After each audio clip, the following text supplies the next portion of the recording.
ஓம் சாந்தி. அவ்யக்த முரளி 27/8/1969. அவ்யக்த பாப்தாதா, மதுபன்.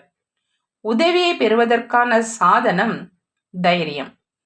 சந்தரி தாதியின் உடல் மூலமாக என்று சிறிய பூந்தோட்டத்தில் உலாவ வந்திருக்கின்றோம். ஆன்மீக குழந்தைகளுடன் எதிரில சந்திப்பதற்காக வந்திருக்கின்றோம். இவர்கள் எனது கண்மணிகள் என தந்தை புரிந்திருக்கின்ற கண்களின் மணியான குழந்தைகள் எப்பொழுதும் ஆன்மீக ரோஜாவை போல் நறுமணம் வீசி கொண்டிருக்கிறாங்க. எந்த அளவு தந்தையினுடைய நம்பிக்கை இருக்குதோ அந்த அளவு குழந்தைகளுக்குள்ள தைரியம் இருக்குதா? இன்று குழந்தைகள் அழைக்கவில்லை, அழைக்காமலேயே தந்தை வந்திருக்கின்றார். இது அனாதியான உருவாக்கப்பட்ட நியமம். சங்கம யுகத்துல அலங்கரிப்பதற்காக தந்தை கேட்காமலேயே வரவேண்டியதாக இருக்குது. இன்று குழந்தைகளிடம் கேள்வி கேட்கின்றார். இன்று பூந்தோட்டத்துல அமர்ந்திருக்கிறவங்க தன்னை பூச்செண்டில் அழகு சேர்க்க தகுதி உள்ள மலராக கருதுகின்றீர்களா? ஒவ்வொருவரும் ராக்கி அணிந்திருக்கீங்க. ராக்கி பந்தனத்தினுடைய ரகசியம் என்ன? இன்று தந்தை குழந்தைகளை சந்திப்பதற்காக வந்திருக்கின்றார். மிக பெரிய பொறுப்பை ஏற்றிருக்கீங்க. சிறு சிறு பொறுப்புகளை ஏற்றுக்கொள்பவர்கள் கூட எவ்வளவு களைப்படைகிறாங்க. முழு சிருஷ்டியினுடைய சுமை எவர் மீது இருக்குது? குழந்தைகளுக்கு ஏன் களைப்பு ஏற்படுது?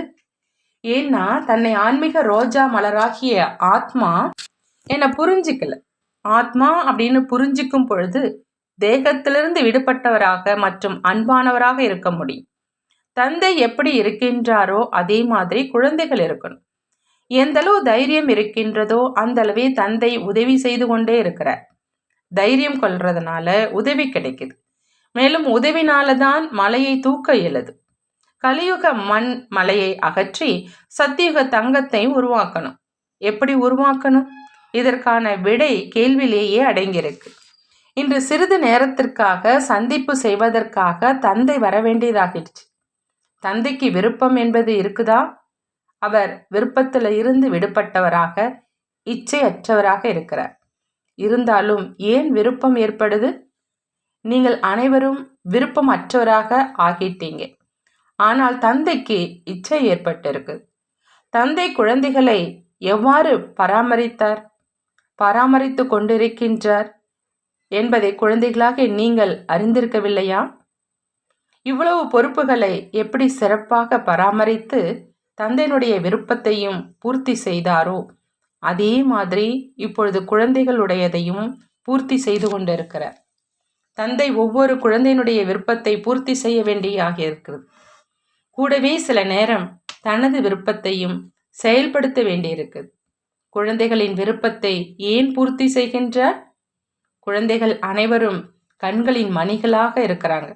ஆகவே தான் முதல்ல குழந்தைகள், பிறகே தந்தை. மிக சிறந்தவர்களை அவ்வப்பொழுது தலைமீது கூட தூக்கி வைத்துக் கொள்ளப்படுகின்றது. முயற்சி செய்து செய்து சோர்ந்துடுறீங்க. ஆகவே முயற்சியை அதிகரிப்பதற்கான முயற்சி செய்யுங்க. ஆகவே தான் கங்கணத்தை பூர்ணமாக கட்டி இருக்கீங்களா அப்படின்னு கேள்வி கேட்கிறாங்க. பூமியே பிளந்தாலும் தர்மத்தை விட்டுடாதீங்க.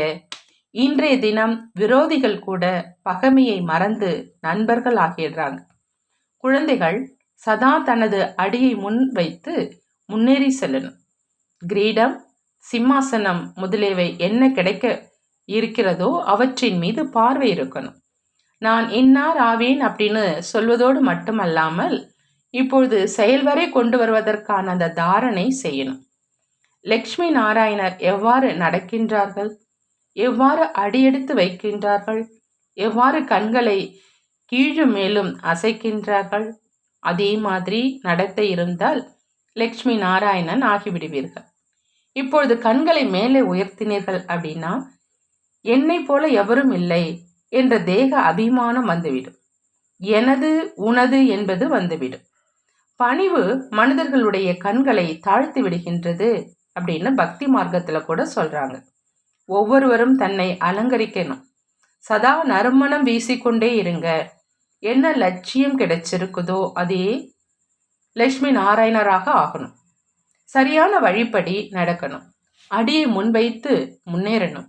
பாபாவிடம் இன்று சந்தேஷி போக் எடுத்து வந்ததும் குழந்தைகள் இங்கு அமர்ந்து கொண்டே இளவரசர் ஆகிட்டாங்க அப்படின்னு பாபா சொன்னாங்க. பாபானுடைய ஏழ்மை கால அந்த டோலியை மறந்துட்டாங்க.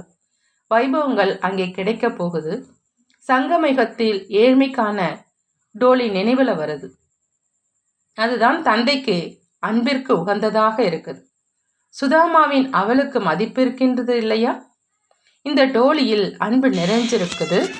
தயாரிப்பவர்கள் அன்பை நிறைச்சிருக்கிறாங்க.